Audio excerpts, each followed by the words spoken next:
Good evening and welcome to the Timberlane Regional School Budget Committee meeting. Tonight is June 14th and I'm going to call this meeting to order at 7:08. Katerina, can you please call the roll? Peter Velo, I'm here. Brian Boyle, Alan David, David Gurns, Here. Kathleen Gorman, Julie Hammond, John Hughes, Here. Michael Mascola, Here. Todd McCormick, Phil Sherwood. Here. Also seated at the committee table is Business Administrator Jeff Dowd. Excellent. All right, Pledge of Allegiance. Would you like to lead us off in the pledge? Sure. I pledge allegiance To the flag of the United States of America and to the republic for which it stands, one nation, under God, indivisible, with liberty and justice for all. Thank you.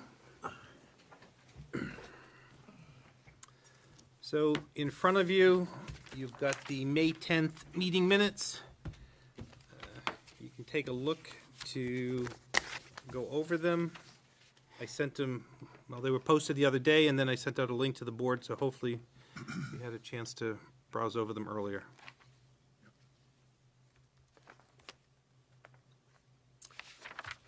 I make a motion to accept the minutes. Second. So Peter seconds, Peter makes a motion and David seconds. Anybody, any questions, comments? None? All those in favor? 1, 2, 3, 4. You got that, Katerina? Opposed? Abstentions? There we go. All right, that one is done. Delegations and individuals. None at this time. Administrators report. I have no report other than we have information to cover, I think, in tonight's agenda. So I will, Would report that. Would we do it now, or do you want to do it later? Maybe just a summary of where we are with year-end wrapping up with 2 weeks left in the year? Yeah, where we would normally be around this time of the year, and I provided the financials through May, and I believe the auditor will be coming in to speak to the board Next week. next week. I don't believe that they are retained for this coming year. Mm-hmm. So in terms of year-end audit and that sort of thing, I think that will be dependent on the timing of their availability. Normally, they're scheduled by now. Any estimations as far as where we might end up, if there's a surplus or not, or I presented to the board. the school board? The school board, sorry, earlier and last week. And, you know, our numbers really aren't final at this point. We have some major adjustments either way. It does look like we had a much less favorable situation from the surplus on standpoint than we've been in years past. You're saying less favorable? Less favorable, not as much. Okay. So we're a little bit closer to where we were. So you're not going to know until June 30th, per se? Correct. Yep. Got it. Did you have a question? I do. So I sent out an email, and I'm not sure if I just sent it to you, Michael, but in comparison, oh, thank you, right there. Yes. There is, could I just read that one? Thank you. There is, this year, this time, last year, we were $2.25 million less in the budget balance, so we actually have $2.25 million more currently. So how does that, where is that money accounted for if we're going to come up with, you're projecting that we may have less of a surplus than we did last year, but we actually have a larger balanced budget than we did at this very time last year. Our system is not, my reporting system is not 100% spot on when it comes to encumbrances relating to certain year-end things, and in particular, a lot of our benefits, 2,900 accounts and that sort of thing. And I think that's where you'll see a big difference between last year and this year in terms of where that encumbrance is shifted. So let's take a look at where that figure was at this time last year.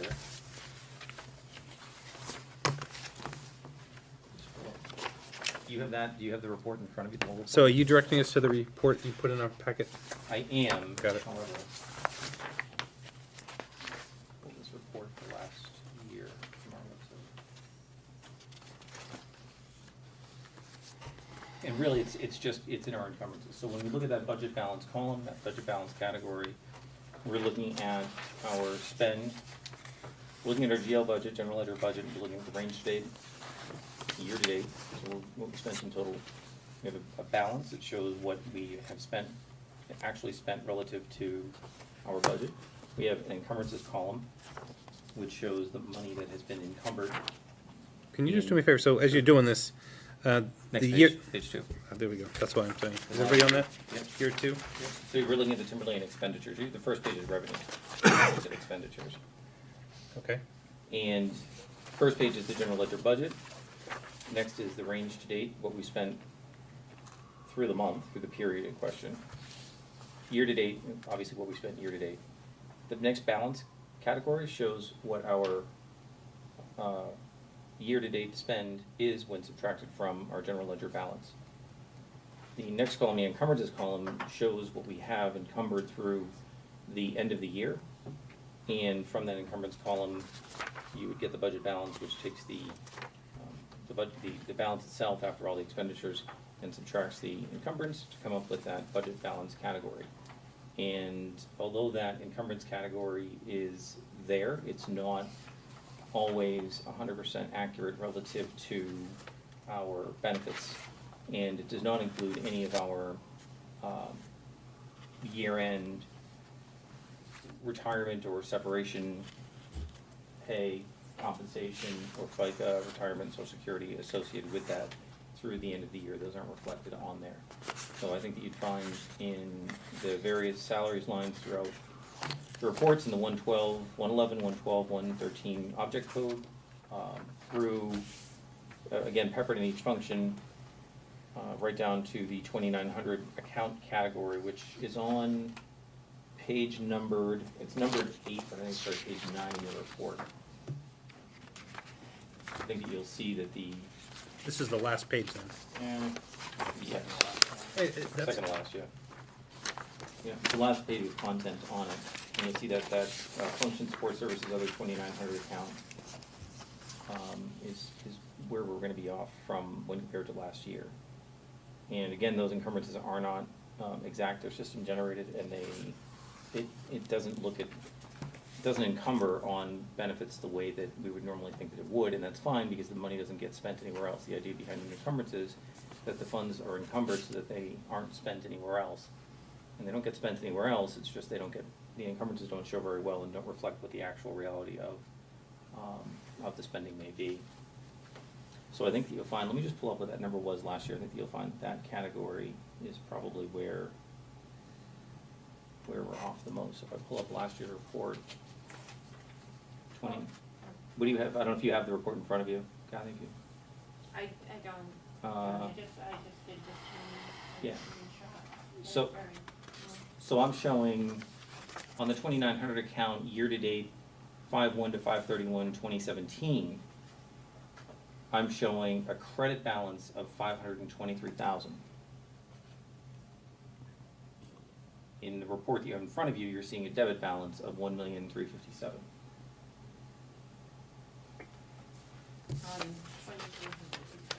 2,900. Oh, 2,900.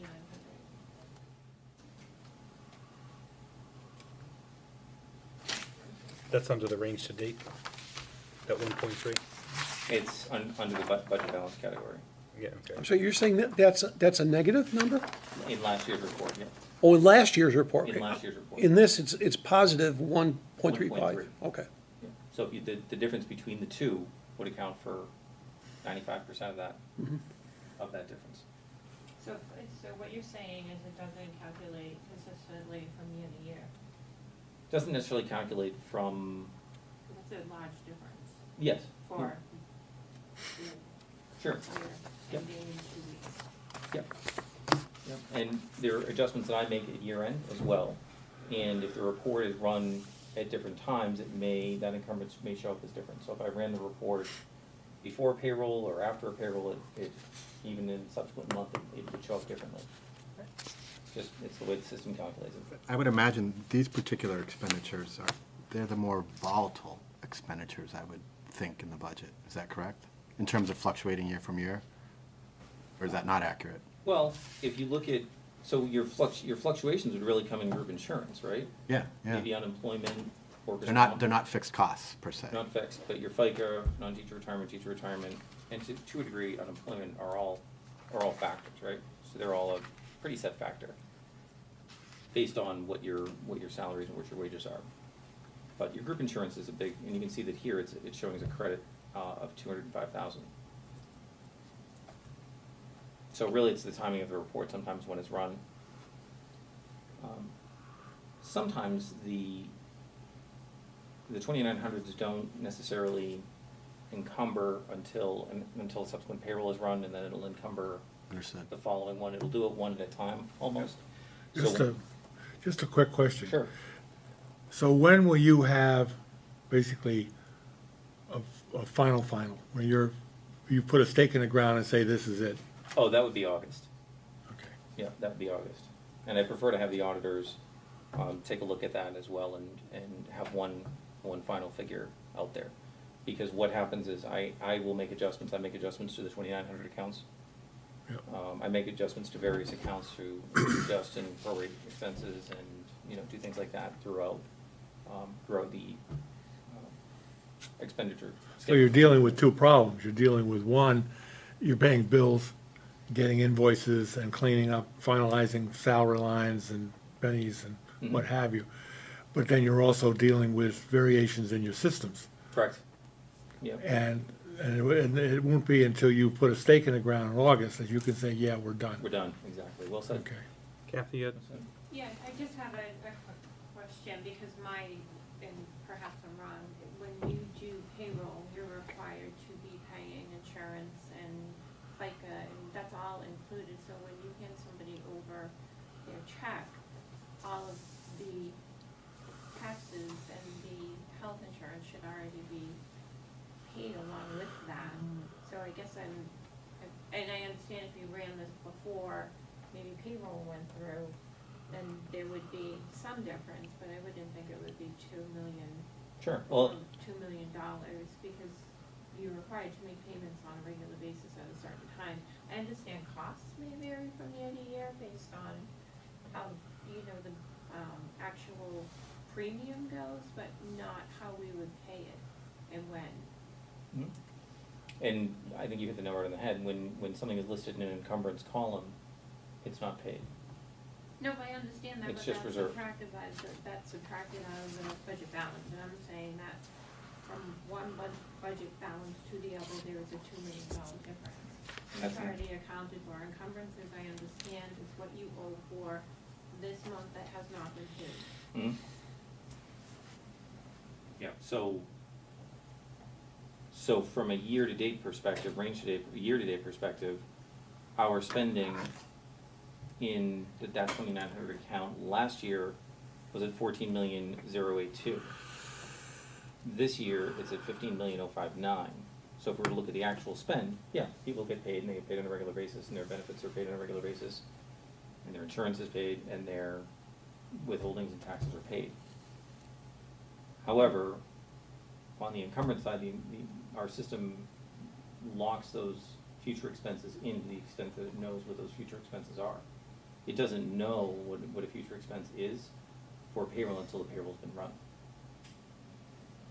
So you're saying that if you ran this report before you did, but it's encumbered though, for the month, it's encumbered. That may not be the whole month. In fact, if you look at the range to date, is 1.321, showing an encumbrance of 969,000, right? Current year. Except when we look at the range to date of 1,321,000, that's 1 month,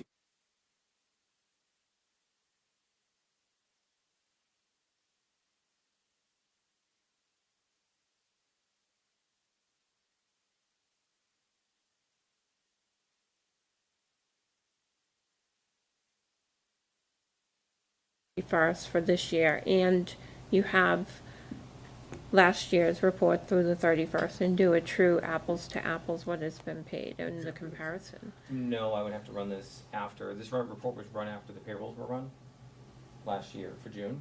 So if I ran this after the payrolls were run in June, you would see the same year-to-date, you would see the same balance, but the encumbrance would then say, oh, I know, I have to reserve this much money until the end of the year. No, I'm saying run through May 31st, because at that point, everything would have been paid by now. And last year's is already set. You already know what last year's spend was through the 31st of May. It's just a large difference. I like it. It's in our favor. Right. It's over. I mean, it's under what we spent last year. I'm just wondering how much of that is actual. And it's not, I'm telling you that it is in the encumbrance category, again, year-to-date, so if we look at the GL budget, this current year, right, the current year GL budget is 17,386,000 in that 2,900 category. In our, last year it was 16,700. Range to date, approximately the same in terms of what the spending was. Year to date, last year was 14 million, this year it's a little over 15 million. With a balance, just a raw balance, unencumbered balance showing this year of 2,326,000. Last year at this time, a raw balance without encumbrances was showing as 2,618,000. So we're actually a little bit, we would have spent more last year.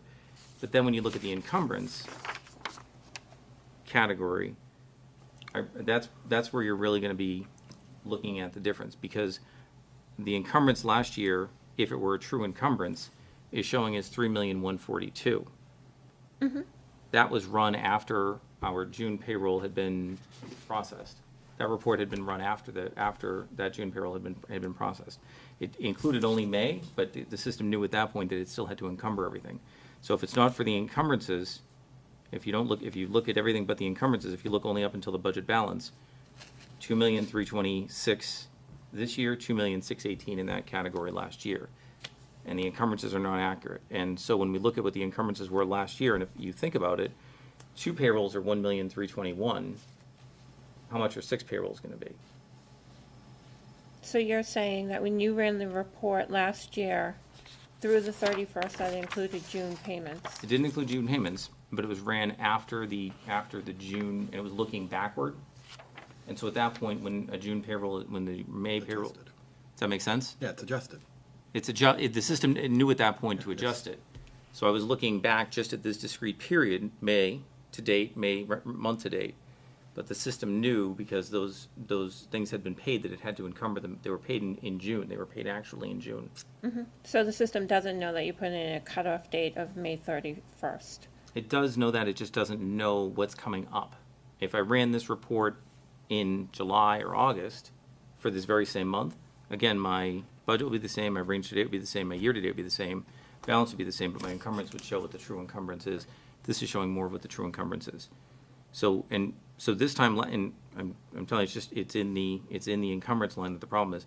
If I look at the overall, if you look at what you have, or what we have for the current year budget overall on the very last page, showing 72,113,000 this year. Last year it was 70,464,000.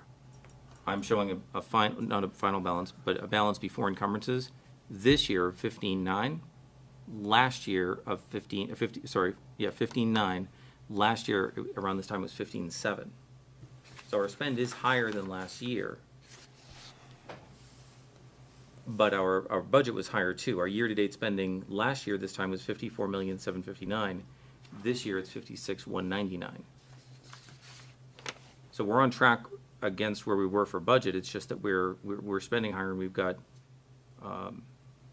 we're spending higher, and it's really the difference here when you get past the balance column and you look at the encumbrance column. That's where the issue is.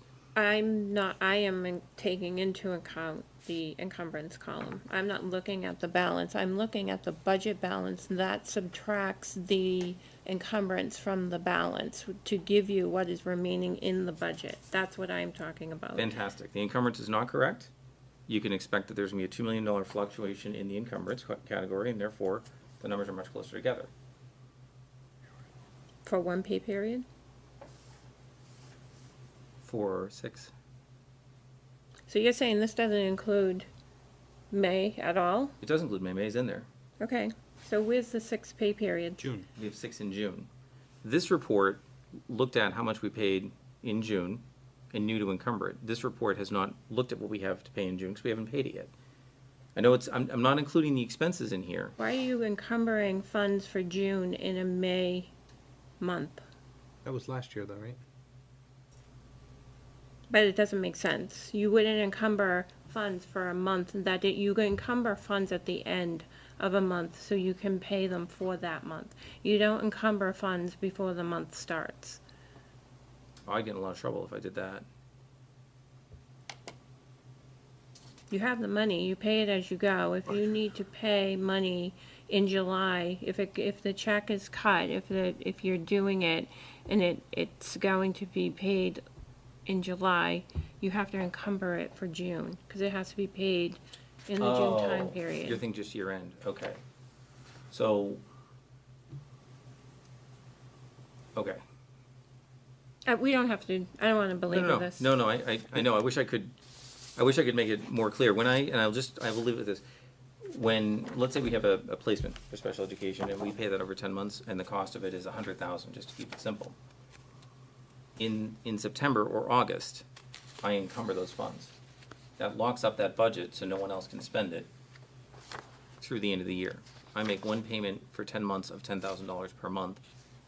My expense increases, my encumbrance decreases. And I do that at the beginning of the year so that no one else can spend the money.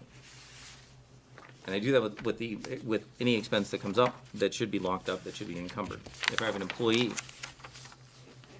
when the employee is in our system and we know we're going to pay them for the year, their salary is encumbered for the year. We know what that's going to be. On the benefits end, it just doesn't encumber the same way. On that 2,900 account, I can't explain it. It's more of a systems issue. If it's easier to leave the encumbrance column off, I can leave it off if it's not reporting a true number.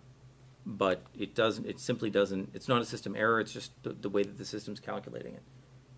And it should be, technically, it probably should be encumbering through the end of the year with the anticipated expense from a technical perspective. Because if I'm given a budget, taxpayers vote in a budget, and an expenditure is authorized, and I may not pay that expenditure until the end of the year or over the course of the year, we encumber that money so that no one else spends it, so it's not available for spending, for anyone else.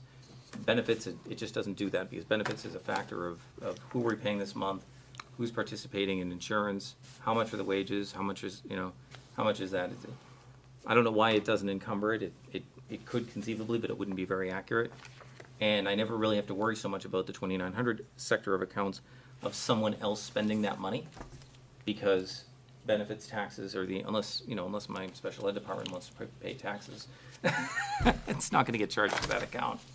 So it's a little bit of a system issue.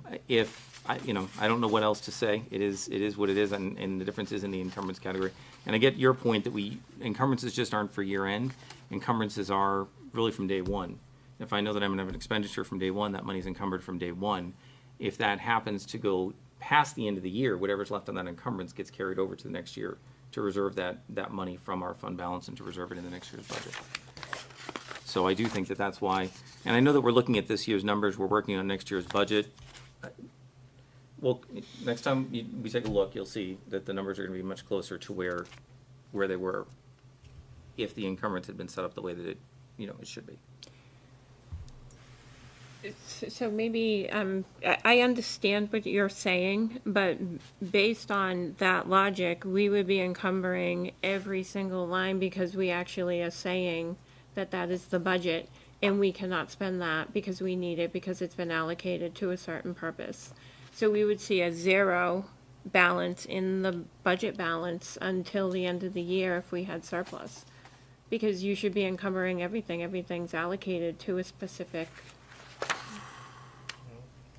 Legally obligated to pay salaries. So. May I? Please. Try? Another step.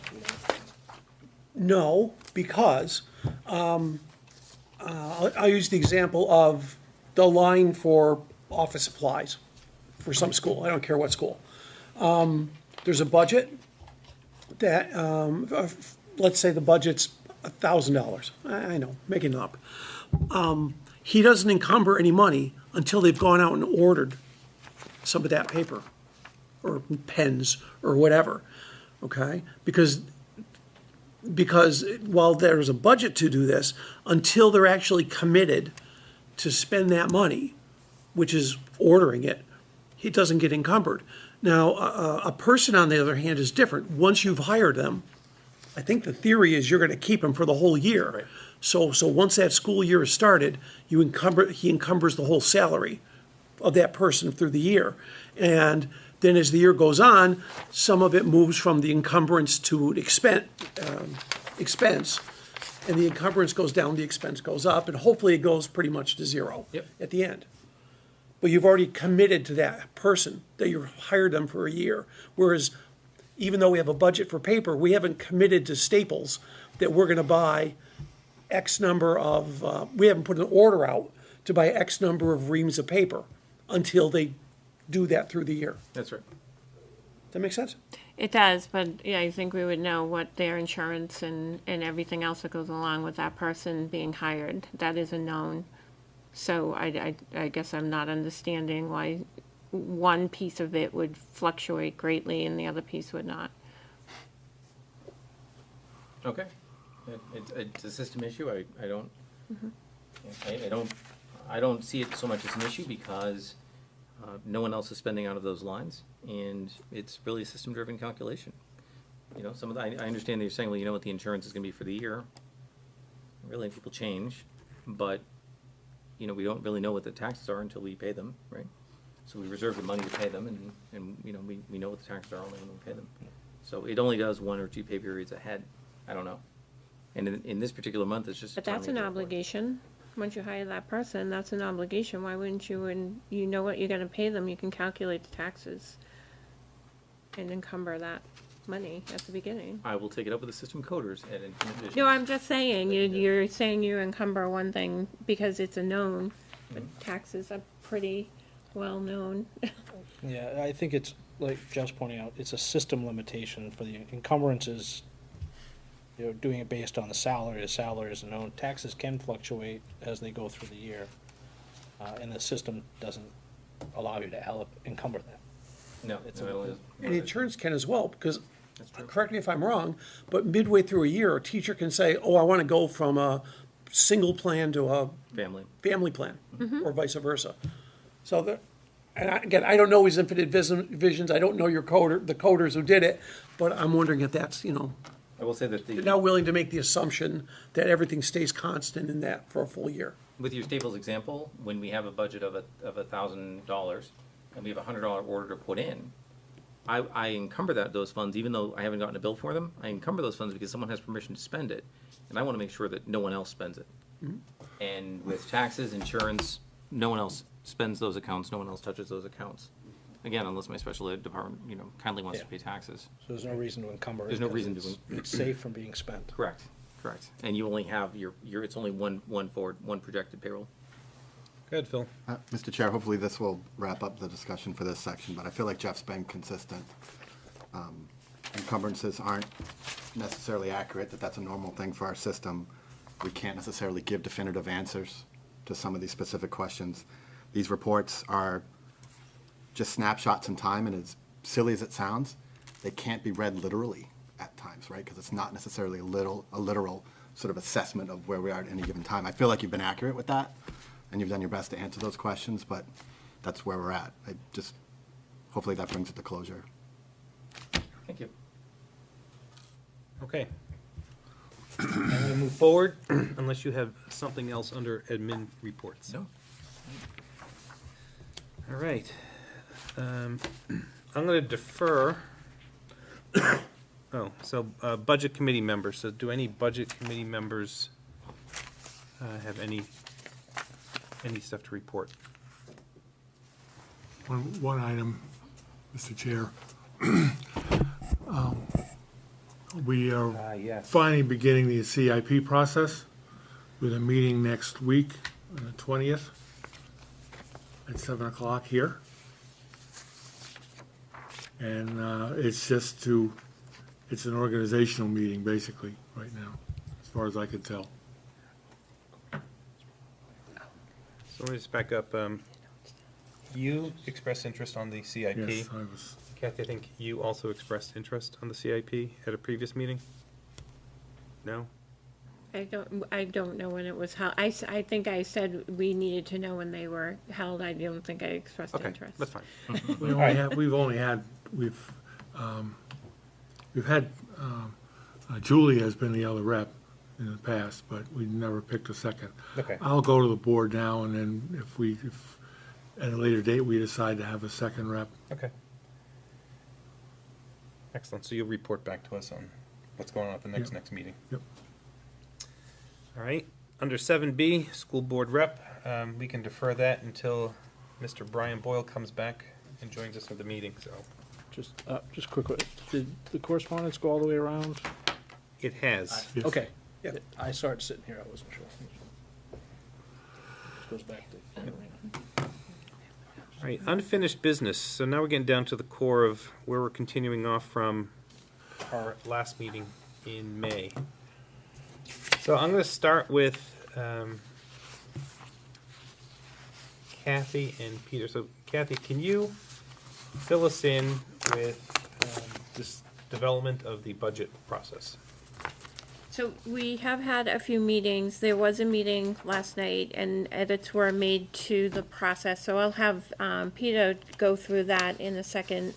What we were also able to generate, and this is nothing that's required by anybody to use if they don't want to, but it's really just a checklist that we wanted to provide the department heads when they're thinking about building their budget and presenting it to the budget committee, and the school board for that matter.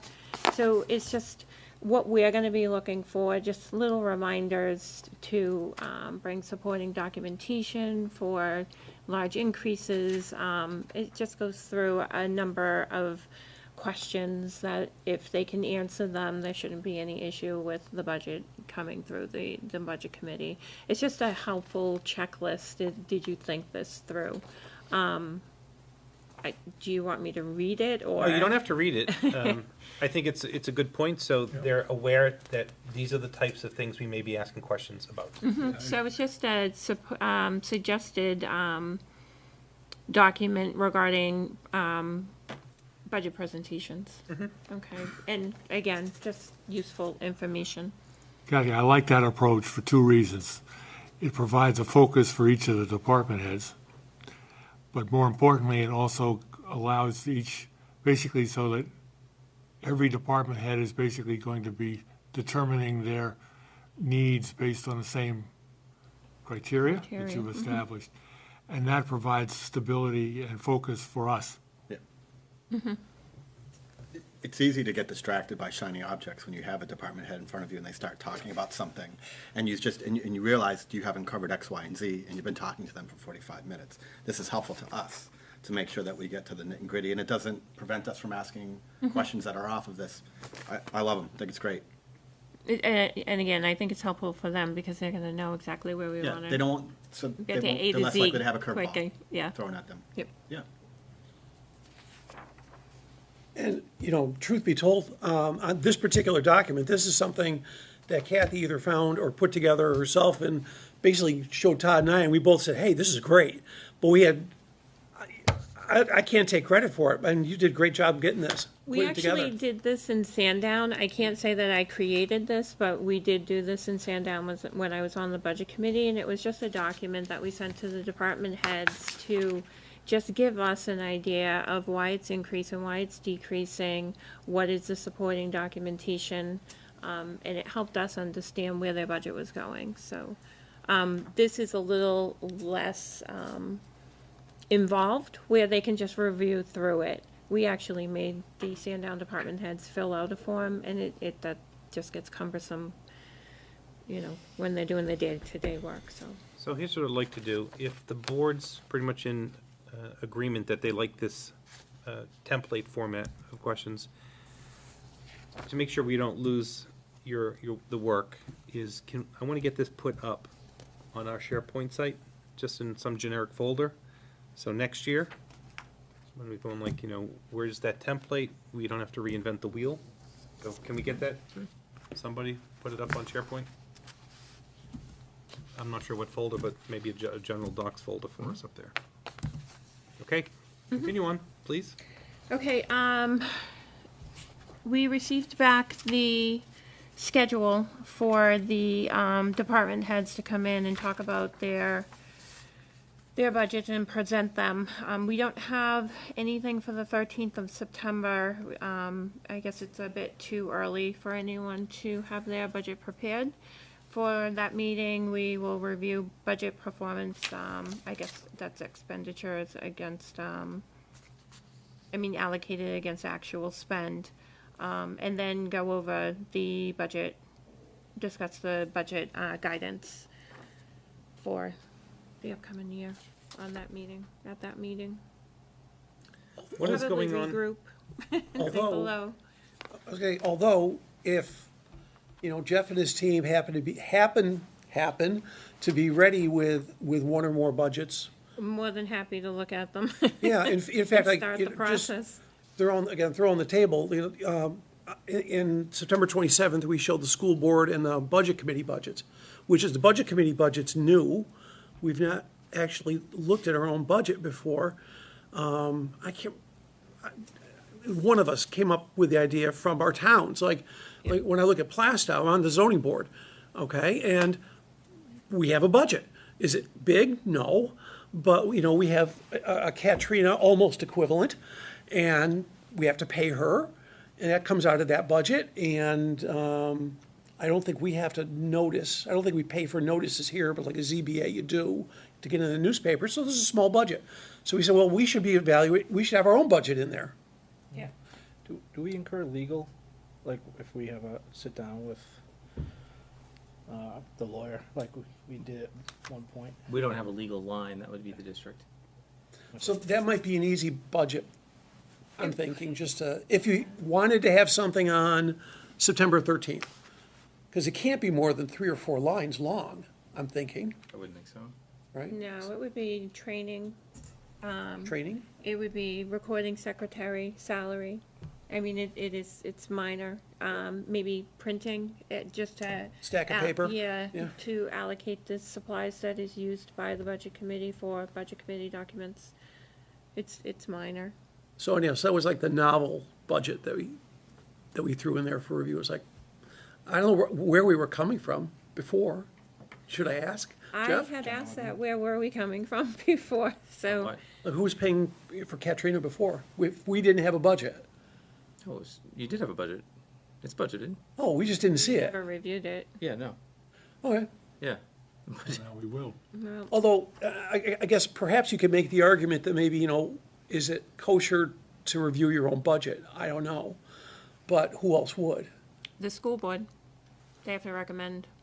They don't have to recommend it, but They do They can have choose make to. recommend.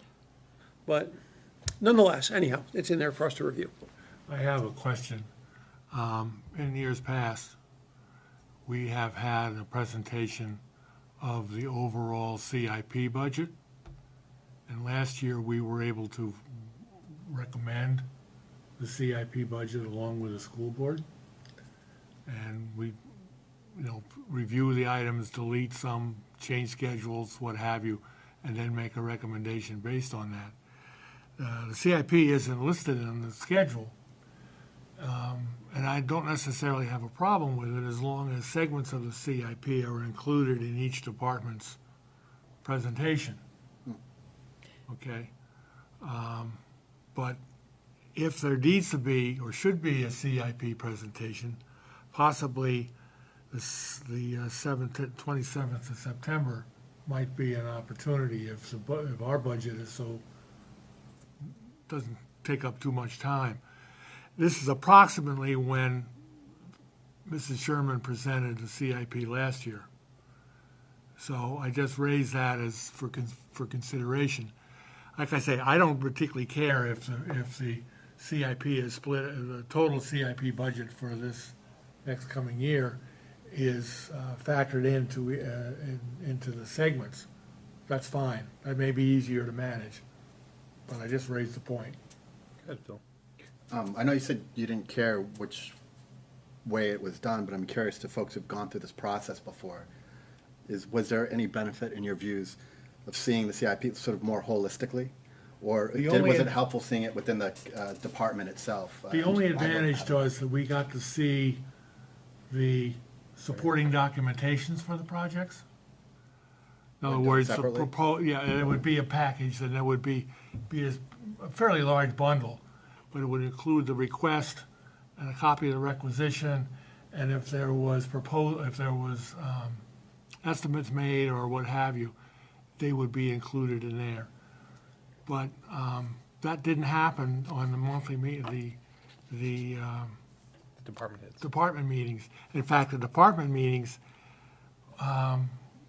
where I kind of like the idea of splitting it out, because the departments didn't really make a big deal about their CIP when they did their presentations. And so we had no real sense of if it was really important. And in some cases, like when we would do the tours, which we'll talk about later, the principals, for example, made a big deal of certain things such as renovating labs or buying furniture, but they hardly mentioned it at their public hearing, at their public presentation. And that's why I like this focus that you created, because this will, if you segment the CIP and you make them explain what they really need and what's really important, then we get a real sense of, is this something that's critical and needed, or is this nice to have? Okay. And that's a real divider point for us. Kathy, hold on 1 second. Didn't we prioritize these, though? We did prioritize them. So, But- so let me just back up. So if we were to segment them by each department head, we're not going to know if the request is a higher priority or a lower one, Well, relative to all of them. Because when we had just a single CIP list, there was a priority. We can say, oh, this was a little bit weighted more than the next one. But when they're broken apart, I think we're going to lose that focus, meaning does the furniture for 8th grade have more value than the furniture for a different grade? How would we know? like I say, I have no stake in it one way or another. Okay. I've just raised the issue because it wasn't shown here. Go ahead, Kathy. I have a suggestion. I think we can still see the list of priorities, but it is, when it's presented, we can see where that falls on the list, but it's included in the location budget, because how can they present their budget if their full budget, the cost for that location, if they're not including these capital improvements also? So they would have to necessarily include it in their budget if we're going to approve a budget for, say, Sandown North, and they need furniture, they need some repairs. That should be included in their budget. But then we can also look at how it was prioritized. Okay. It's fair. The concern I had from last year was that the department heads did not particularly put a big push, except for one or two, the engineering folks, for example, which most of their budget is CIP,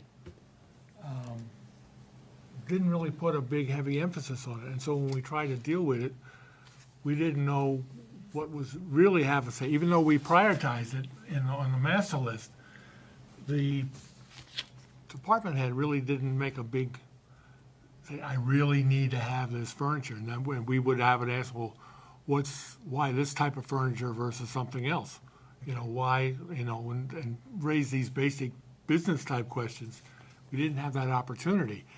By having it segmented based on priorities, we can have an opportunity to ask that question and make them tell us why they want this kind of furniture versus some other kind of furniture, for example, or why 8th grade is more important than 6th grade. Okay. Go ahead, Kathy. Yeah, I don't necessarily see it as an issue unless when we finish building this budget and the bottom line that's going to go to the voters is quite high. Right. Then we would go back and revisit what can wait, what's a nice to have, what's a must have, and how can we make it more palatable. So, If there's no issue with the total, then there would be no issue with the priority. This process is generally goes through three phases.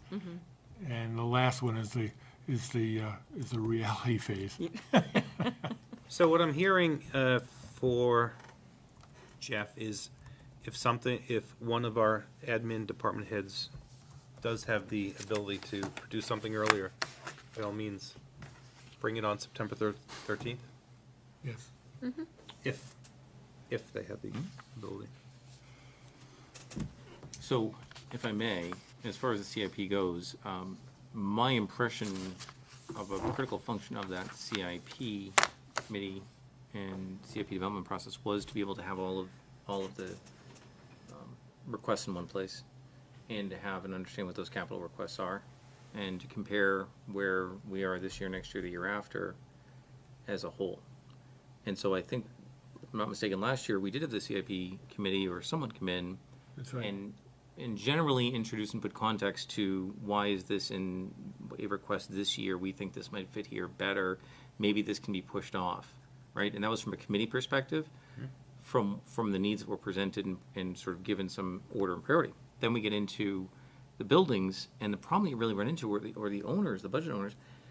Furniture is something that would be a request for a building, right, for a school. But if we have a site project, that's a site project, right? So if we have a building improvement project, that's a building improvement project. That doesn't necessarily, it's not that it doesn't tie to that school, that location, but for Dawn Woodworth to come in and talk about the high school septic system needing to be replaced, or for Kathy Deotis to tell us about her asphalt condition at her school, a little precarious.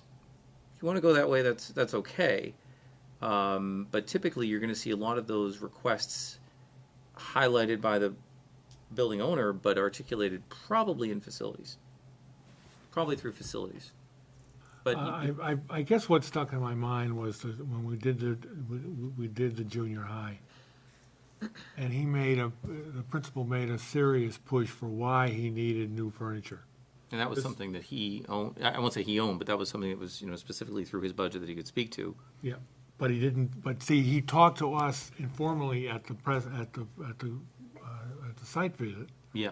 But he hardly mentioned it in his public I thought he did make mention of it here quite a bit, and I'm wondering as well. I thought he even had pictures or something, but I wouldn't want him talking to me about a roof at the middle school. Oh, I understand that. I mean, I'm just talking about, Sorry, Mike, you just trying know, to figure out what to do. things like furniture, things like other things that affect the way his teachers manage their program. Okay, and that's fine. But I suspect that facilities is going to they're going to be mostly CIP stuff, and as well as regular maintenance and things. That's fine.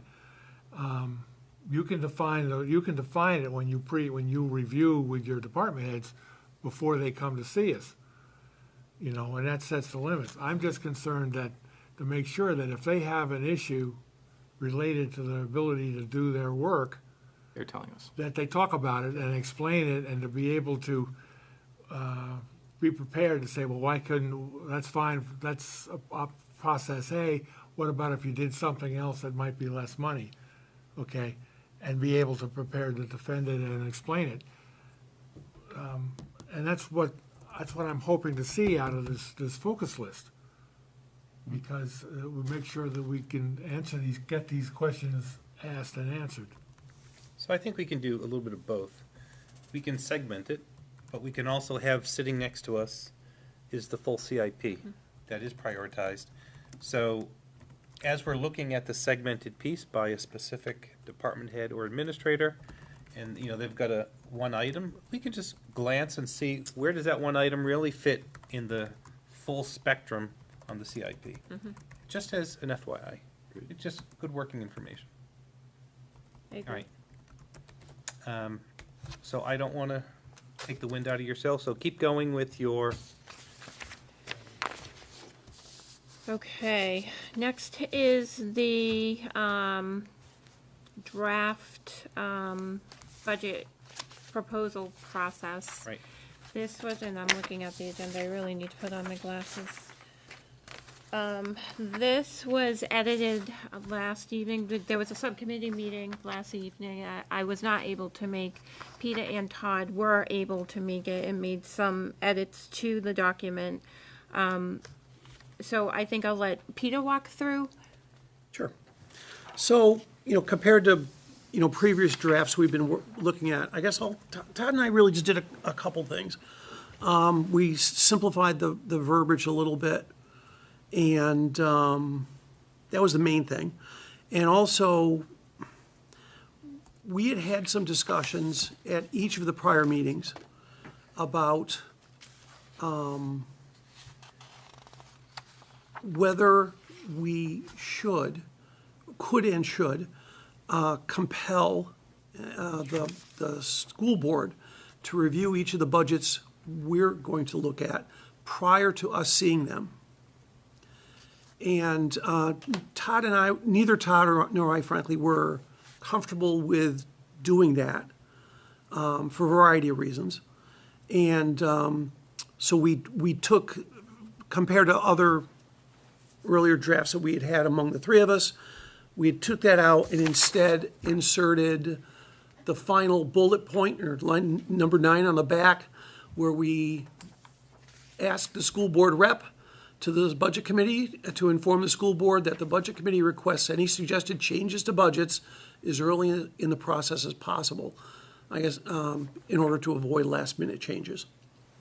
So, and part of that is if we felt we could and should compel the school board to look at each of these budgets prior to us seeing them, two things happen. First, it means for Jeff and his people, they have to prepare the budget at a minimum 1 week earlier. School board meets 2 weeks before us generally, or 1 week before us generally. He needed and he needed 1 week before that to give them time to look at it. So they have less time to prepare, but the major difficulty is that if we ask the school board to look at each budget in the same detail we're doing it, we're basically hijacking all of their September, October, and November meetings. So they can't do their work as school board. They would be doing our work, and then we do our work again. Anyhow. Go ahead, Phil. Well, first, I want to thank you three for doing this. I had the opportunity through an accident. I thought it was one of these meetings, and I showed up in Is that why you attendance. showed up? That is actually. Maybe I shouldn't admit that, but there may be some disagreement on some lines here or interpretation. But what I saw was pretty solid collaboration and general agreement on the general principles, and having this guiding document, which for a new face like myself is, it's good to see. So I want to thank the three of you for spending the time to do that. I hope we don't get too hung up on sort of the verbiage here, because I think this is good, and wouldn't want the perfect to be the enemy of the good in this case, because we're starting from really nowhere, from what I could tell. So, but anyway, thank you. Thank you. To you three for doing that. You're welcome. This is the first time we've had this kind of process, and so I expect that once we go through it, we may want to review it and punch it up and see what worked and what didn't, and do some tweaks at that point. But I think generally it's an excellent starting point. I agree. There are points in this that I do strongly disagree with. I don't think we need to get into it right now. I think that this overall is a good starting point. I think after everybody is able to attend the budget law training, and then we revisit it, maybe people's positions may be different. The slide deck is online, you can review it. Could I segue into the on-demand training? Or, no, never mind. Well, just hold on, because that's a little bit later, your training. Okay. So here's what I want to make this recommendation. So first of all, thank you to the subcommittee, Todd, Kathy, and Peter, for putting your time in this. I think it was a great result. Jeff or Katerina, I want to have you take this document again, put it with the other one up on SharePoint, so we have it at a safe place. And like you said, if we want to tweak it down the road, we know where to find it. Should be a motion to accept it. Well, before we do that, I think it's important to consider that this document has, broad deadlines and different requested departments, coming here, there, and everywhere. This board, this committee, does not have the ability to tell employees, budget owners, when they need to show up. No, let me back I don't up. have the ability to do that. Hold on, let me back up. I am not talking about this document. Okay. I am talking about the Yeah, questions that perfect. we may ask and the process. This has nothing to do with employees. Thank you for clarifying. So I want to put, Although, let me back up. I want these two documents to be up on SharePoint. Go ahead, Peter. I think we have a request, it's a request, that for the proposed TRBC suggestions to administrators regarding budget presentations, that This document? this document. Okay. That it be, it be distributed to people who Absolutely. put the budgets together.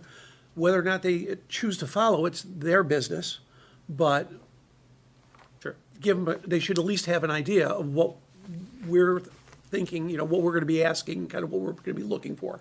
Well, I go back to my question. Hold on, Kathy. Next. I'll allow. I was just asking, should this cover sheets, should they be accepted as a report from this working group? So I'm going to make a That's a motion motion. to, I make a motion, we accept this report as presented from the working group on, budget plan scheduling and planning. Second. second by Phil. Discussion? All those in favor? Oh, hold on. I was gonna ask, are you referring to the two? Yes, these two, Just those not two. the one that's a table. Yes, these two. Go ahead, so any discussion? None, then it says, all those in favor? So you've got 1, 2, 3, 4, 5, and opposed? Okay, and abstentions. Okay, I- so we've accepted them, and now we will place them up on SharePoint. Go ahead, Peter. Just, I guess, a question. So on the proposed schedule, on this document, so we put a version of this together and then send it to Jeff with Exactly. the suggestion that, Here we go back to his folks. go back to your folks, we had some assumptions that may or may not be correct. Would you please rework this? And with the exception of inserting the budget committee in here as a line, this is what he sent back. Right. So I don't understand why there'd be any reticence of saying, yeah, we'll try to meet that. There may be puts and calls later as we get into it, but this is our expectation as well. I'm not quite sure why there's an issue with that. I think part of it is this document you've just approved indicates, and I didn't put it together, indicates that in bold, the budgets will be submitted to the budget committee minimally 1 week prior to their meeting, and the department head, with the department head to ensure adequate review time to enable committee members to prepare for the meeting. That's telling someone to do something. And I can appreciate the nature of the request, but I was able to do it in some cases last year, a week early. That is the very first time budgets had ever been sent out so early or posted that early. And as we go through this, that expecting the budget to be posted on Thursday, it's not going to happen. The Thursday before. Best case scenario, they'll be posted late on Friday. That's just the way that it is. I've got school board things going on Thursday typically. And Friday afternoon is when we can expect that they'd be posted. Let me back up, Peter. So, a week before, not good, but you said possibly Friday? Which is technically a week before. Well, That's fine. That's fine. I don't think anybody's gonna argue with Yeah. Friday versus Thursday night. let me just back up. Would you like to put money on that? No, Well, okay. this is on camera, and if we all nod our head and say, yeah, we're all good with it, then, Friday's fine. Friday's you know. fine. I just don't think what we want is a budget to show up with a bunch of numbers on, like, tonight, and say, by the way, here's a budget, and we need you to approve it tonight. And we've never seen it. That's what A couple of years ago, I think that's probably what it Yeah, happened. that's the way it worked. So I began this last year, and I think that I was able to do it, but I don't want to hear, where is it? It's Thursday, our meeting is next Thursday, that's a week. If it can be done, it can be done. I want to make clear to that, and it says here the budgets will be submitted. will be submitted. That's telling someone to do something. And as, you know, I know you haven't gotten to the schedule yet. While I've put this back, I still don't have control.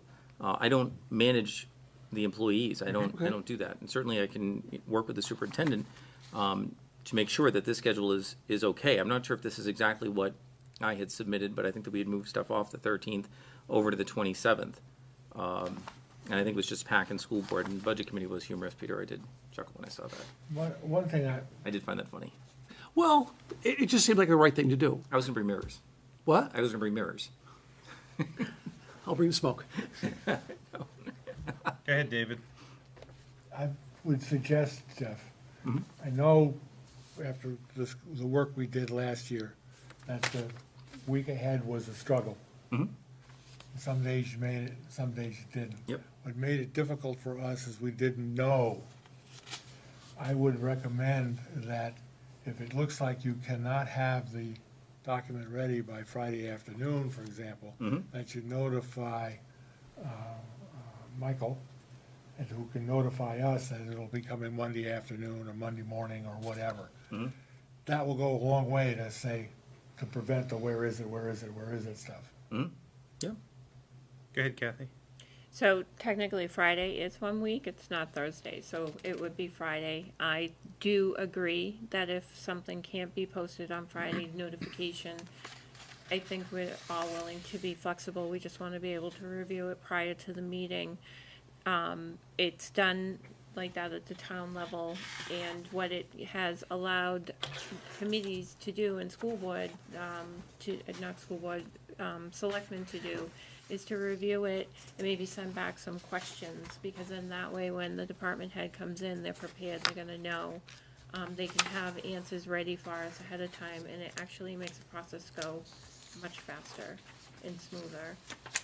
And you'll note that so our budget process presenters didn't begin coming in until let's say the October 11th-ish meeting, right? That first meeting in October. That's been pushed up a week, which I was able to accomplish last year, and now we've got Summit out here on the 27th, which further pushes that back. So the budget process is beginning a lot sooner from the perspective that the documents are out and in hand than it ever has in the past, which I think is good. I just want there to be expectations, and the expectations now, if we're all agreeing or you all know, you know, it's Friday afternoon. I mean, you know, you were there. It's depending on what we have for paper as well. These reports can become lengthy, and it's a lot of administrative time to get everything printed out. And if I have staff time during the week, I can get it done. If it's all on Friday afternoon, yeah, the reports might be there, but sometimes running them off is what the issue is. Hold on, let me get John. So we just voted to accept this. We didn't make it a policy, and even if it was a policy, we could circumvent policy. The only thing we have to follow is RSA. So, you know, the fact that we could write anything in here, you know, unless it's an RSA that says to do it, you know. Better have that discussion now. Okay, good. Very, very quickly, because I know these budgets can get lengthy, and it can be time consuming to print off all the documents. Another thing that other committees have done has polled and asked who wanted paper copies and who wanted electronic copies. I don't ever want paper, so you don't have to. I don't know how other people, maybe some people like to write on it, but it's gonna be in Excel.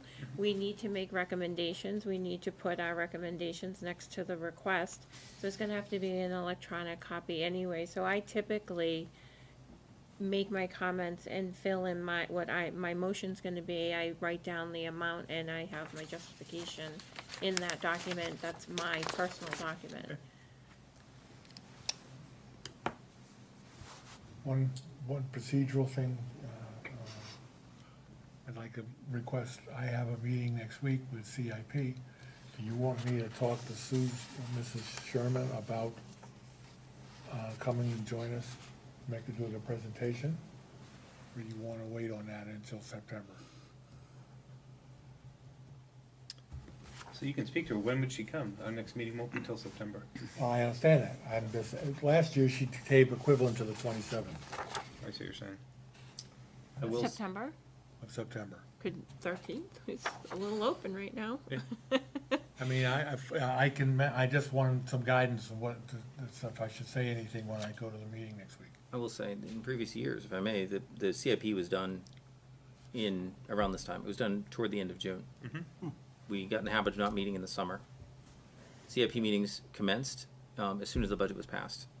Projects that were voted in were articulated to the budget owners. Those were sent out with budget requests to come back in, reviewed, gone through meetings here, usually in May, June. We haven't been able to have a meeting because the budget did not contain a CIP project that was passed. So it's difficult to start the new year without knowing what those CIP projects are. My suggestion, yeah, as a follow-up on that, we met really early in September to put a final. Yes. So it could be presented to the school board before it came to us. But this year, we have projects that have been approved by the school board that will move into this year's budget. There's some projects proposed for the upcoming year that I suspect the school board will probably approve or discuss. We'll have, as we go along, we'll have further information, but we're 2 or 3 months behind where we normally are. I don't think September 13th, and I'll leave it to the chairwoman, but I don't think that September 13th would be ideal. Okay. So it might be later. I'll talk to her, see Yeah. what she wants to do. Yep. Okay. Any other questions on this proposed schedule? Good. So, and like I said, so you've already shared this with your team, so. I haven't shared it with my team. I have discussed it generally and broadly. And really, the superintendent, if he directs the work. Yeah, I understand, but that was the message, right? Take this to your team, whoever it is. I'm assuming Dr. Metzler. And if it comes back with adjustments, this is what it came back as. So this is, as our board, this is what we have to go with by saying, look, I understand we don't control these employees, but This is what we all have to go with, yeah. yeah, this is what we asked, and we put out one, you guys modified it, so If circumstances. this is the modified of the joint team. If circumstances change, Of course. That's. Yes. I hope the superintendent assumes best intentions. Of when course. we put this down, right? Like, Right. because I think that's where we're coming from. And I hope this body, should there be suggested changes or concerns with meeting certain criteria, Right. that we're going to go on the assumption of best intentions from course. the administration's part and not having knee-jerk reactions. Right. I hope, that's my hope. I think as Yes. as we go along, perhaps administrative changes occur and may continue to occur that would cause a budget presentation maybe not to be as appropriate maybe as scheduled. I think that would be a big driver behind it, and we're getting closer to that, and I think that's one of the biggest drivers we have, quite frankly. And I think people here can accept that communication early as possible, I think would help pave the way for us understanding. Yeah. Let me just back up. So I know we have previous town budget committee members here. 1, 2, 3, 4. How long does a town budget process take, roughly? I'll look from. August through January. We started right after Labor Day and ran right up until end of December. Okay, so summer. So, And those were weekly meetings in Plastow. And Weekly. those are weekly so just meetings. bear with me. We got to come up with $70+ million, meeting in less time, on a much bigger budget than a town who's doing anywhere from what, $4 to $8 million bucks, and they have almost twice as much meeting. So, I think it's prudent to try and start earlier, unless you want us to start guessing. When you say start earlier, what do you mean start earlier? Start. Well, like this here, I understand that we're pushing up compared to last year. And again, I'm just looking at my point, is towns spent a certain amount of time, and they did a certain amount of money. Our scope is much wider, much deeper, it's much more involved. And their books close at a different time. And that's a big driver. I mean, we're talking, and you've pointed out, I mean, you have 3/4 of the current year spend that you're able to look at from a town perspective in your budget planning process, right? If you start in September, October, or you look at it in September, October, you're 3/4 of the way through a calendar year. Our books don't close until June, well, until July, and you've got, more work to get them closed after that. And I think that having that budget cycle the way that it is in the towns, you can start a little earlier in the process and still have better information. All right, so I don't want to beat this up I too much. get your point, though. Yeah.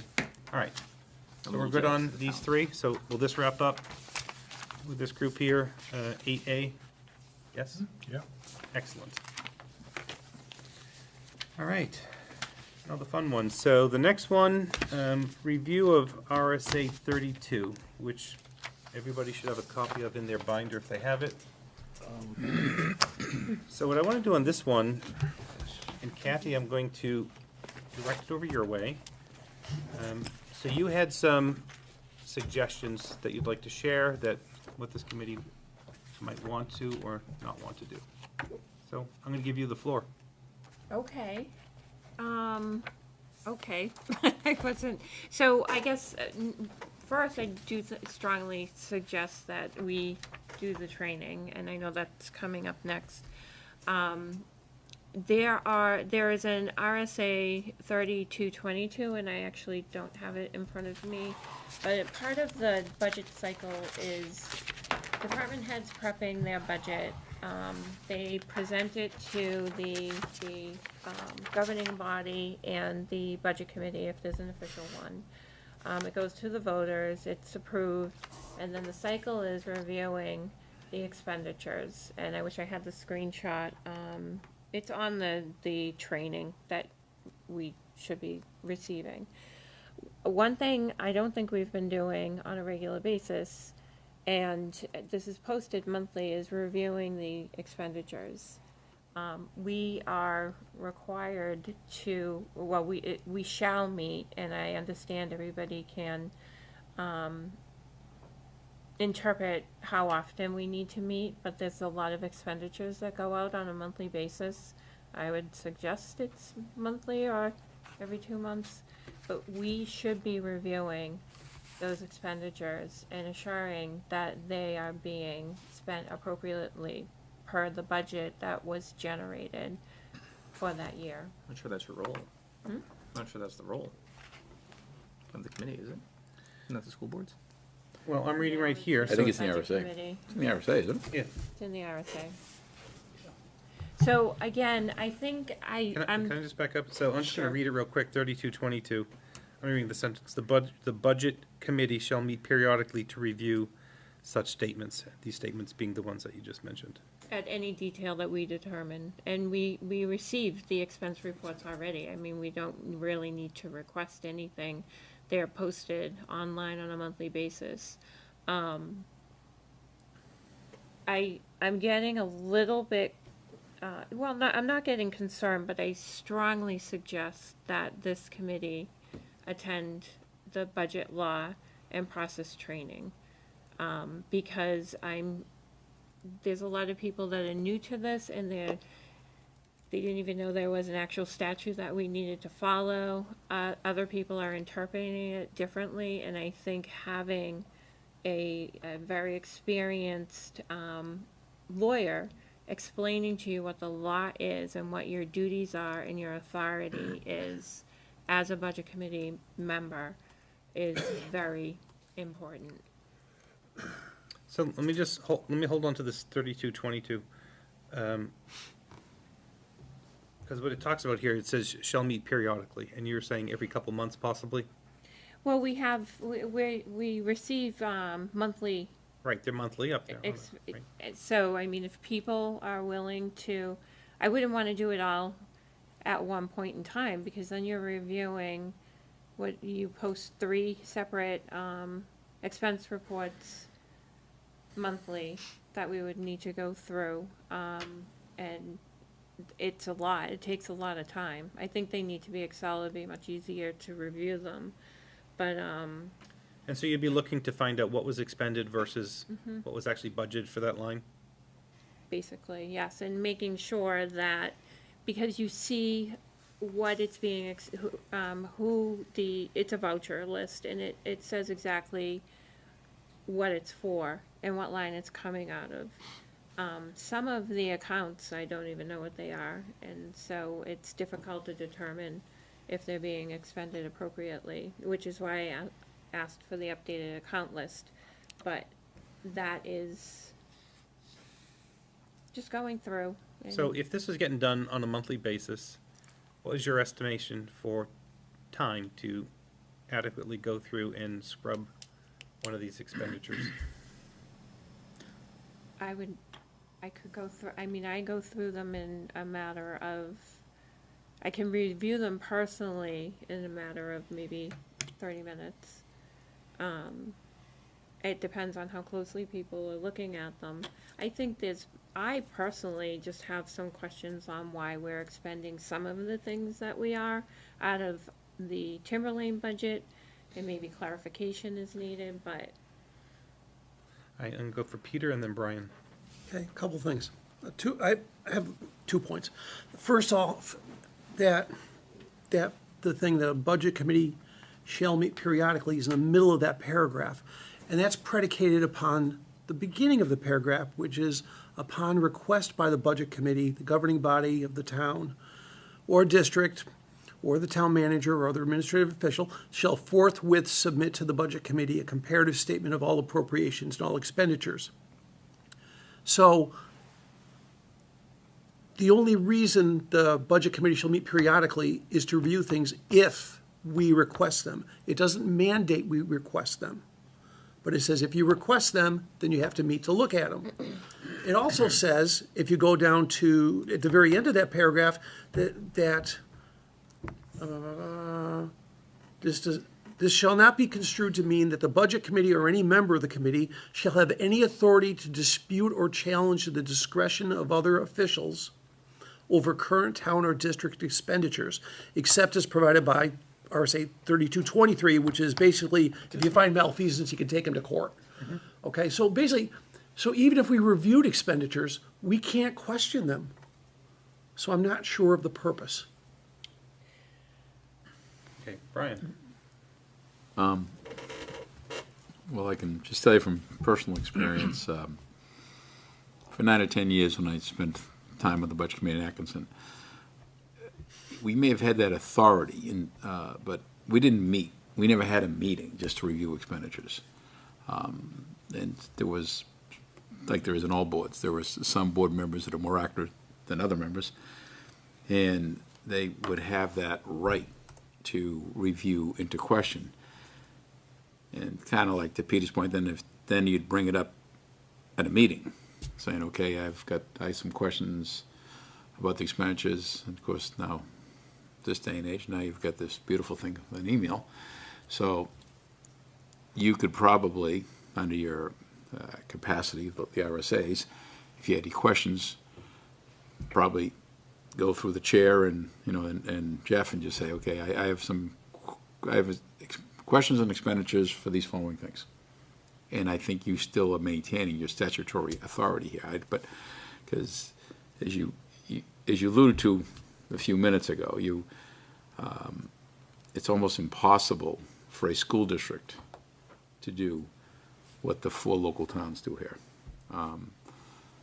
because of the size of the beast here. And it's like Atkins is probably 5 million, and we're up to close to 100 million if you can what goes through you. So I think you have to choose your time wisely, in the most productive way you can perform your overall function of the budget committee. So. All right, I got 3 more, so hold on. Kathy, Phil, John. okay. So just going back to the RSA, what it's saying is, upon request by the budget committee, it's directing what the governing body of the town or district shall do. It then does state that the budget committee shall meet periodically. That's a directive. But the prior statement, the first statement, is directing what whoever the budget committee asks for information, that's what they shall provide. So, I mean, shall is a directive. Okay. You're up, Phil. I'm just curious to the interpretation here, because this is upon request of the budget committee. And to Brian's point about capacity, I see no issues with us reviewing expenditures periodically. What I worry a little bit about is the interpretation of budget committee. Does that mean me sending an email to Mike saying, I want this, this, and this by the next meeting? One can make the argument that, okay, it's public information, can they provide it? But like in the capacity of this, like, am I requesting that from the committee? In other words, does this committee have to sort of sign off on the type of appropriations or expenditures we want to look at. Because it doesn't say a member of said committee, it says the committee. That implies to me there needs to be some adoption on our part to proactively articulate what we're asking the administration to procure. Is that, I mean, when I think about capacity, I wouldn't want all 5 of us asking for similar things in different forms, and then it's like, really? When we could build consensus. Okay. Very Oh, wait. quickly, I know you wanted to go to him. It already exists. They're posted monthly. The vouchers are posted. They're there. We have the information. Good, John. You have some. Oh, good. Okay. So I've brought this up several times to review and cited this RSA, particularly for our own information of how we're spending money and where our money is coming from, and so people are aware of it. I don't think we need to dedicate a lot of time at every meeting to go through it. If we all as individuals looked at them and brought our concerns forward or questions forward at the meeting, if everybody reviewed it and didn't have anything, we wouldn't have anything to talk about at that meeting. But if somebody did have a request, we could just put it as a line in our agenda, just to review it and discuss it. But I do believe that there is a directive. They're being posted now. I think we've asked for revenues to also be posted as well, so we're getting revenues with the expenditures. And that's posted every month.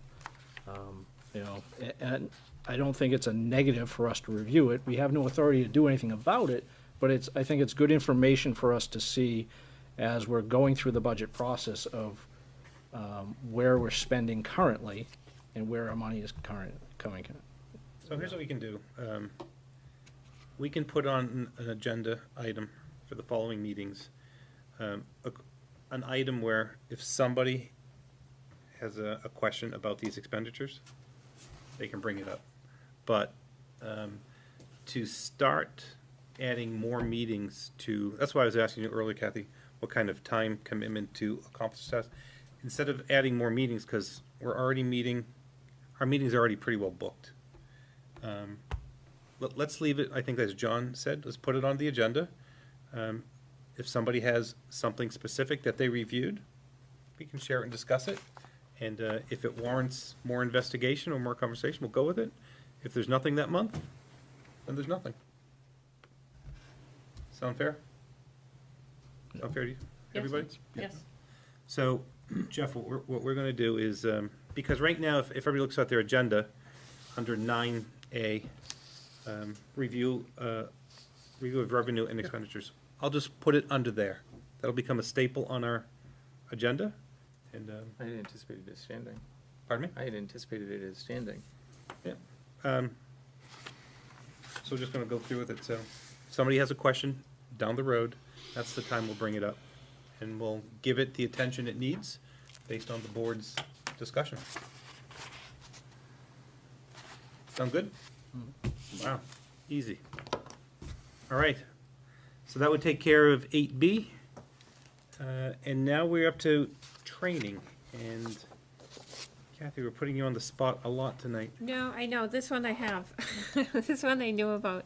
So, Sandown, Michael Costanzo, the Budget Committee Chairman in Sandown had went before the Board of Selectmen and actually went to the Office Administrator to see if she could reach out to the 4 area towns and see if anybody was interested in doing an on-demand budget law training. And about 12 to 15 people came back and said yes. So Michael went before the Board of Selectmen at their last meeting, I think it was June 4th, and requested permission to be able to conduct an on-demand training. They approved the spend for that. So what will happen is Michael's going to reach out to the New Hampshire Municipal Association, schedule a date. I think they do it sometime in August, July or August. So Michael's gonna contact them next week, see what dates are available, probably pick a couple, send them out to the town. We are invited. See what date works well for everybody, and it's about a 2-hour training prior to the September one, which is a full day. So it's $550 total, regardless of how many people attend. And basically what they do is they just split it based on how many people from each town or district. So if there's, I think if there's 15 people, it's like $37 a head or something like that. Cheap. So it's pretty inexpensive. It's a good way to get a jump start on what the budget law is all about and our obligations. And it's a nice preview. The full day in September, if you have the time, during normal business hours, attend that also. I would strongly advise it. But the one you just mentioned was a 2-hour online? It's I believe someone comes in, it will be held in Sandown. Last year it was held in Plastow. I believe somebody comes to Sandown Oh, okay. and gives the presentation. It's just abbreviated. It's only, again, I believe it's only 2 hours. So can you, you still don't have a date yet? Nope, I talked to Michael. He's calling next week to find out dates. Do we have the budget? I'll pay for it. Very nice. Let's get that on the record. Make sure the minutes reflect that. They don't have to, we got it on video. So interest from the board to take it? Yeah. I mean, my view is 2 hours locally, it's a no-brainer, and it's a short amount of money, so looks like it's valuable. Mike's paying for it, so we're good. Yeah, Exactly. dinner too. So as soon as you get a date, send it my way with all the details. Yes. I'll share it with everybody, and then I'll tell you how many heads are adding to the list. Okay, great. Will Thank you. encumber that expense? Pardon me? Will you encumber that expense? Yes. Yes. That's why we need our own budget. Dean's going to edit this video after. All right, that's that one. On the parking lot, facility tours, I have no new information here. We talked about doing our own facility tours. Unless somebody has an ingenious idea, I'm not sure how that's going to take place, because the summertime, what Jeff was telling me earlier at our previous meetings, busy time for administrators. It's hard to get into school because they're shuffling things around. So facility tours look like they're probably going to be the standard facility tours that we see normally in the fall. We're just going to request that they don't make them on our Thursday nights. Keep it simple. And then D, Part 2, additional summer meetings. At the last meeting, I said if somebody thought there was a specific need to have additional summer meetings, get back to me, email me. I didn't hear anything. There's no crying need, then I don't see any more summer meetings taking place. I think we'll have the training and that's it. Yeah. That will technically be a meeting. Yep. If there is a quorum. Okay? Under 9, new business.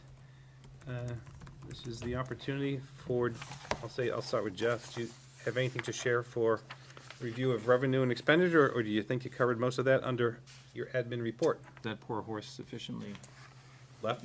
dead. Okay, everybody else is, I'm only kidding. Just 5 or a dozen things. If I may share though, Brian, you missed the encumbrance on the 2,900 account discussion, which. oh, watch it on video. Steve and I have had the discussion. You We have have a trouble hard time- sleeping? Yeah. Just doesn't encumber well on those benefits accounts which we've talked about. Okay. Other business, any? None? Of course. Could we just receive an updated account code listing? Because again, Did I not give that to you? Did I not distribute that? no, I don't think so. Did I overlook it? Because No, you asked for the updated account code. I forwarded it to you. You mentioned that you'd get to it. Okay. So, I thought it was last month, maybe not. If I haven't, I would have. Okay, great, thank so you. just, when you say, just put it up on SharePoint, right? Yes, yes. Perfect. At this time, under other business, Kathy, you had mentioned earlier we were missing some documents. I spoke to you yesterday about it. Oh, yes. Oh, You God. just want to share that real quickly? Whatever your request is? I think we have the A12 form through 2015, and we don't have any other forms posted. I have to say, I looked at the 2015, it's in Excel, and it was a very nice document. It was very easy. The other ones were PDF'd in, so those are missing, and Are I'd you have familiar with to- these documents, by the way? A12, I'm not. Okay, so Kathy, want to just back up these A12s? Staffing and, we're missing projected enrollment, so it's, Rebecca, so I think what it is, it's a Staffing document that the district has to produce oh, to the DOE. to the DOE, that talks about staffing, students. So it's staffing I by follow. grade, by school. yep. It's very, I it's didn't know it was broken called A12. down, And yeah. it's done in October, and it gives, hopefully, Budget Committee 1, a sense of trending. Where's our population going, et cetera. So, keep going. And then the, enrollment projections. So you're looking for these documents to be updated and put on SharePoint? So there's a folder that was created for, not last year's budget, the prior year's budget, the year before that. It's final documents, and it has the final budget, final staffing, final insurance. It has all of these Excel documents in there that it has useful information, because you can look at that as trends, as well as the A12B and.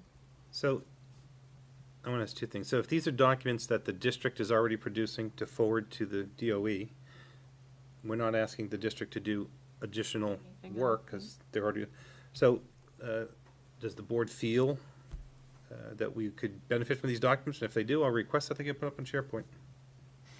Sure. Yes, yes, yes. There we go. So Jeff, I went around the room, did my informal poll. Can we get these documents that you're already submitting to the DOE?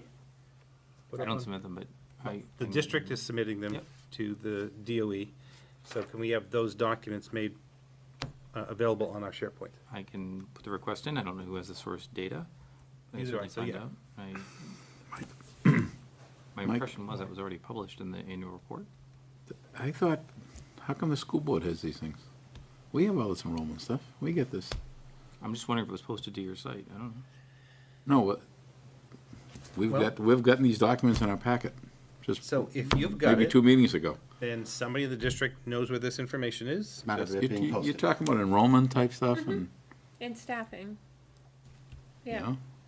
We So we're missing a we have few that. years. It's typically, we have up until a certain year Let me just back up. in our, I'm just wondering if it's more an issue being Is published yours somewhere kind of an Yeah. informal document, or is it Well, this I- A12B that, Well, the school board has received the document. It wasn't on a state form, but it was the information you're talking about.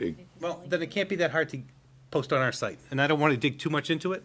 If you've already got it on that board. I've seen it, yeah. I've seen it. What you're referring to, I've seen that. Should be relatively easy to go do. yes, I agree. You've been at these meetings too with me, Jeff, these documents, am I crazy? I'm just, what I'm thinking is, are they just posted somewhere on your site, on your guys' site, in your world, in the school board's world? On the school board's, Well, I'll tell you what, so, Oh. wherever it is, if you can let me know, and I'll either tell this board, go check somewhere, but I don't know if we that's the have. first thing I thought. Gee, I wonder if it's just posted on your site, not on our site. Does it matter? Can we post it in both, I guess? I don't know. Okay, I'll ask and Kathy. then the last one I want to do under other business, unless somebody else has it, is it's our meeting minutes. So first of all, thank you for an outstanding job on all of the meeting minutes that we get week after, meeting after meeting. They're great. My request, again, is I want the meeting minutes put up on our SharePoint site. Look, I don't care if it's, it doesn't have to be exactly in 5 days, but it's got to be pretty fast, to the point where I find it hard personally to review the meeting minutes 4 weeks after the meeting took place and accurately remember all the details. So if they're made available at a faster pace, then I can read them, say, oh yeah, that's what took place or what didn't. Because right now, it's, at least in my mind, it's tougher. I have to go back to Vimeo and watch stuff. So we put this request in before, I believe. And so, look, just put them up on SharePoint, mark them as draft, not approved by the board, so we can read them. And I'm saying on SharePoint for us. What you do for the general public who request meeting minutes, Well, it's up to you. If we can, Yeah, we'll talk. so the last meeting, I was on vacation for That's 2 fine. weeks. Yeah. But We were a little sick as I well. also got sick too. I was But okay but with great, not bringing the flu great in. quality on the meeting minute notes. So. Yes. To follow up on that, the correspondence as well. I know the school board has all their correspondence now scanned and up on there. We had two things in the correspondence tonight. One was from a resident or a voter that sent it in. I don't recall getting that email out. and- For that? But in the correspondence folder, the way those print out, you can't, I mean, if you look at it, you can't read those at all on a printed out anyways.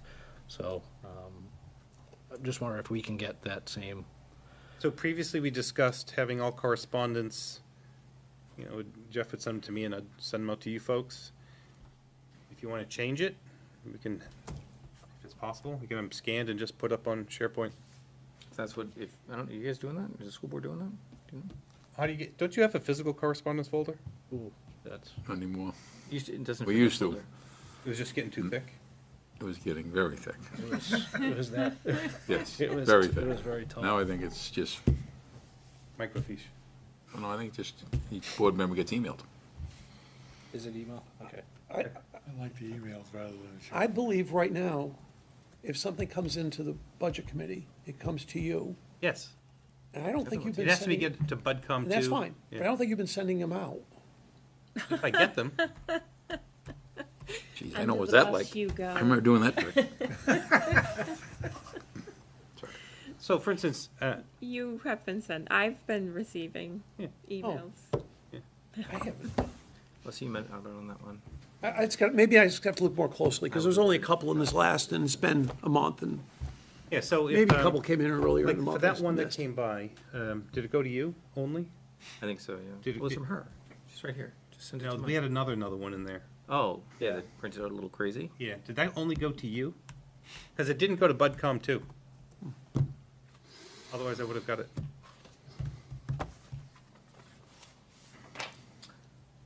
The to address should be on it, whoever has the file. Hey, you might be right on that. Oh, I will forward it to you It's if I over get there. them. It's- TRSB, TRSD Budget Committee, CC Diana Fenton.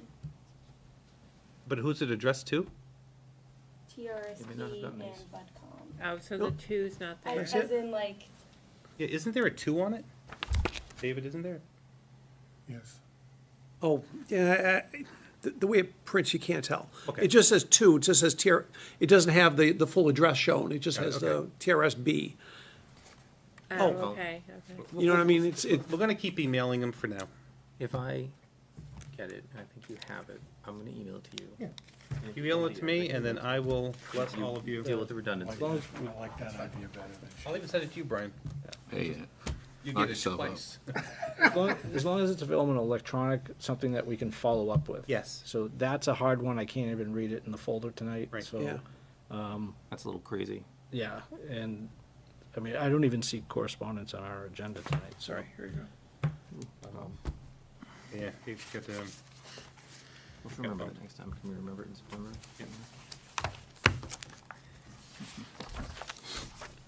So, Okay. That was all, just because that, I didn't receive that electronically, I had no place to reference it, and Right.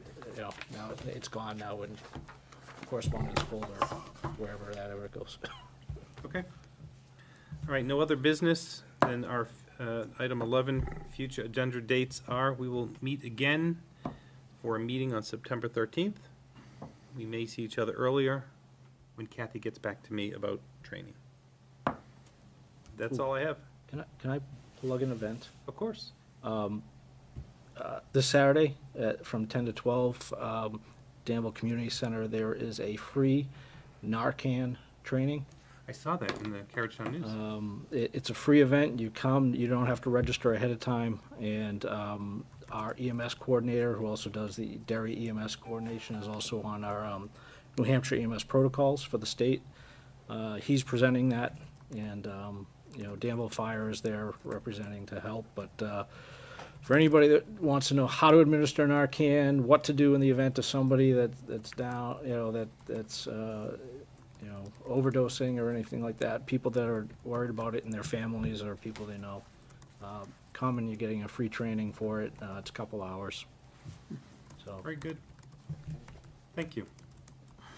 Okay, I'll make a motion, we adjourn. Second. there we go. All in favor? Unanimous? Katrina, This meeting is here's the adjourned. 2 minutes from